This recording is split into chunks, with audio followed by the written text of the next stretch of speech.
ಶಿಡ್ಲಘಟ್ಟ ತಾಲೂಕಿನ 11ನೇ ಮೈಲಿ ಸಮೀಪವಿರುವ ಮುರಾರ್ಜಿ ದೇಸಾಯಿ ವಸತಿ ಶಾಲೆಯ ಆವರಣದಲ್ಲಿ ಗುರುವಾರ ನಡೆದ ತಿಮ್ಮನಾಯಕನಹಳ್ಳಿ ಕ್ಲಸ್ಟರ್ ಹಂತದ ಪ್ರತಿಭಾ ಕಾರಂಜಿ ಕಾರ್ಯಕ್ರಮವನ್ನು ಸರ್ಕಾರಿ ಶಿಕ್ಷಕರ ಸಂಘದ ಅಧ್ಯಕ್ಷ ಬಿಆರ್ ನಾರಾಯಣಸ್ವಾಮಿ ಉದ್ಘಾಟಿಸಿದರು.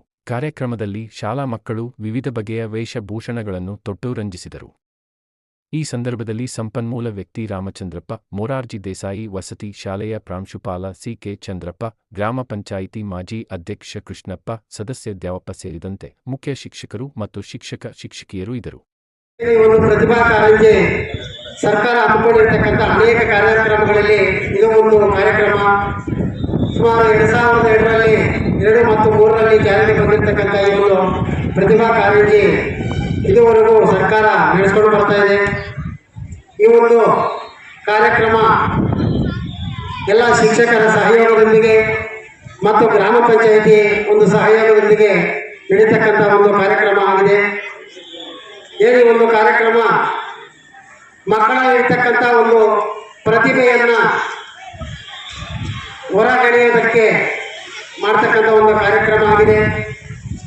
ಒಂದು ಮಕ್ಕಳಿರ್ತಕ್ಕಂಥ ಒಂದು ಪ್ರತಿಭೆ, ಒಂದು ಕಲೆ ಇರ್ಬೋದು, ಸಾಹಿತ್ಯ ಇರ್ಬೋದು, ಜಾನಪದ ನೃತ್ಯ ಇರ್ಬೋದು, ಚಿತ್ರಕಲೆ ಇರ್ಬೋದು, ಒಂದು ನಾಟಕ ಇರ್ಬೋದು, ಮತ್ತು ಹಾಡುಗಾರಿಕೆ, ಕಂಠಪಾಠ ಸ್ಪರ್ಧೆ, ಈ ರೀತಿ ಮಕ್ಕಳ ವಿವಿಧ ಕ್ಷೇತ್ರಗಳಲ್ಲಿ ಒಂದೊಂದು ಕ್ಷೇತ್ರದಲ್ಲಿ ಒಂದೊಂದು ಮಗು ಪ್ರತಿಭೆಯನ್ನು ತೋರಿಸ್ಕೊಂಡಿರ್ತದೆ.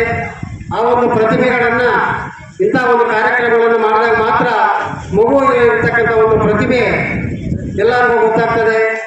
ಮತ್ತೆ ಇಲ್ಲಿಂದ ಏನು ಪ್ರಥಮ ಪ್ರೈಜ್ಗಳನ್ನು ತಗೊಂಡು ಮಾಡ್ತಾರೆ, ಅವರು ತಾಲೂಕಿಂದ ಜಿಲ್ಲೆಗೆ, ಜಿಲ್ಲೆಯಿಂದ ರಾಜ್ಯಕ್ಕೆ, ರಾಜ್ಯದಿಂದ ಅಂತಾರಾಷ್ಟ್ರೀಯ ಮಟ್ಟಕ್ಕೆ ಹೋಗ್ತಕ್ಕಂಥ ಒಂದು ಸ್ಪರ್ಧೆಗಳನ್ನು ಇಲ್ಲಿಂದಲೇ ಪ್ರಾರಂಭವಾಗ್ತದೆ. ಅದಕ್ಕೋಸ್ಕರ ಮಕ್ಕಳು ಏನು 4 ಗೋಡೆಗಳ ಮಧ್ಯದಲ್ಲಿ ಇಲ್ದಿರ ಒಂದು ಪಠ್ಯ ವಿಷಯದ ಜೊತೆಗೆ ಪಠ್ಯೇತರ ಚಟುವಟಿಕೆಗಳನ್ನು ಸಹ ಸರ್ಕಾರ ಹಮ್ಮಿಕೊಂಡಿರ್ತಕ್ಕಂಥ ಈ ಒಂದು ಕಾರ್ಯಕ್ರಮದಲ್ಲಿ ಮಕ್ಕಳು ಭಾಗವಹಿಸಿ ಇದರಲ್ಲಿ ವಿಜೇತರಾಗಬೇಕು. ಮತ್ತೆ ಏನು ಪ್ರೈಸ್ ಬರ್ತಕ್ಕಂಥದ್ದೇ ಮುಖ್ಯ ಅಲ್ಲ, ಸಭೆಗಳಲ್ಲಿ ಮತ್ತು ಇದರಲ್ಲಿ ಭಾಗವಹಿಸ್ತಕ್ಕಂಥದ್ದು ಬಹಳ ಮುಖ್ಯ. ಯಾಕಂದರೆ ಸ್ಟೇಜ್ ಫಿಯರ್ ಹೋಗ್ತದೆ, ಮಕ್ಕಳು ಜನರ ಮುಂದೆ ಭಾಗವಹಿಸ್ತಕ್ಕಂಥ ಒಂದು ಧೈರ್ಯ ಬರ್ತದೆ. ಅದಕ್ಕೋಸ್ಕರ ಮಕ್ಕಳು ಯಾರೂ ಸಹ ಬೇಜಾರು ಮಾಡ್ಕೊಳ್ತೀರ, ಎಲ್ಲ ಭಾಗವಹಿಸ್ತಕ್ಕಂಥದ್ದು ಮುಖ್ಯ ಅಂತ ಹೇಳ್ತಾ, ಮತ್ತೆ ಎಲ್ರಿಗೂ ಶುಭ ಹಾರೈಸಿ. ಈಗಾಗಲೇ ಬಹಳ ಬಿಸಿಲಿದೆ, ಅದಕ್ಕೋಸ್ಕರ ಸಮಯಾವಕಾಶ ಕಡಿಮೆ ಇರೋದ್ರಿಂದ ತುಂಬಾ ಕಷ್ಟಕರ ಕಾಣ್ತಾನೆ ಇದೆ ಸರ್ಕಾರ ಮಟ್ಟದಲ್ಲಿ. ಕಾರಣ ಏನಂದ್ರೆ ಸರ್ಕಾರಿ ಶಾಲೆಯಲ್ಲಿ ಓದ್ತಕ್ಕಂಥ ಮಗು ಬಡ ಮಕ್ಕಳಿಗೆ ಸರ್ಕಾರಿ ಶಾಲೆಗೆ ಹೋಗ್ತಾರೆ. ಸ್ವಲ್ಪ ಸ್ಥಿತಿವಂತರೆಲ್ಲ ಖಾಸಗಿ ಶಾಲೆಗಳಲ್ಲಿ ಹೋಗ್ತಾ ಇದ್ದಾರೆ. ಆದರೆ ಬಡ ಮಕ್ಕಳು ಬರ್ತಾ ಇದ್ದಾರೆ. ಇದಕ್ಕೆ ಏನೊಂದು ಅನ್ಯಾಯ ಆಗ್ತಾ ಇದೆ ಈ ಮಕ್ಕಳಿಗೆ ಸರ್ಕಾರ ಮಟ್ಟದಲ್ಲಿ ಅಂದ್ರೆ, ಈ ಮಗು 5ನೇ ತರಗತಿ ಮುಗಿದ ತಕ್ಷಣ ಪ್ರವೇಶಾತಿ 6ನೇ ತರಗತಿಗೆ ಪ್ರವೇಶ ಪರೀಕ್ಷೆ ಹೋಗ್ತಾರೆ. ಈ ಮಗುನು ಪ್ರವೇಶ ಪರೀಕ್ಷೆಗೆ ಹೋಗ್ತದೆ. ಚಿಂತಾಮಣಿಯಲ್ಲಿ ಪ್ರೈವೇಟ್ ಸ್ಕೂಲಲ್ಲಿ ಓದಿರೋದು ಮಗುನು ಪ್ರವೇಶ ಪರೀಕ್ಷೆಗೆ ದಾಖಲಾಗ್ತದೆ. ಕಾರಣ ಏನು? ಅವ್ರಿಗೆ ತಾರತಮ್ಯ ಇಲ್ಲ. ಪ್ರೈವೇಟ್ ಶಾಲೆಯಲ್ಲಿ, ಖಾಸಗಿ ಶಾಲೆಯಲ್ಲಿ ಓದಿರ್ತಕ್ಕಂಥ ಮಗುಗೆ ಬರಲಿ, ಅವರು ಕಾಂಪಿಟೇಷನ್ ಮಾಡಲಿ, ಬರೀಲಿ ಪರೀಕ್ಷೆ, ಇಲ್ಲ ಅನ್ನೋಕ್ಕಿಲ್ಲ. ಆದರೆ ಅವರಿಗೆ ಬೇರೆ ಕಡೆ ಅಂಕಗಳಲ್ಲಿ ಇವ್ರಿಗೂ ಅವ್ರಿಗೂ ವ್ಯತ್ಯಾಸ ಇಡಬೇಕು. ಸರ್ಕಾರ ಇದನ್ನು ಮನಗಂಡಬೇಕು. ತಾವು ಪತ್ರಿಕಾ ಮಾಧ್ಯಮದವರು ಇದನ್ನು ಸರ್ಕಾರಕ್ಕೂ ಹಾಗೂ ಬುದ್ಧಿಜೀವಿಗಳು ಮುಟ್ಟಿಸೋ ಹಾಗೆ ನಾವು ಹೇಳಬೇಕು.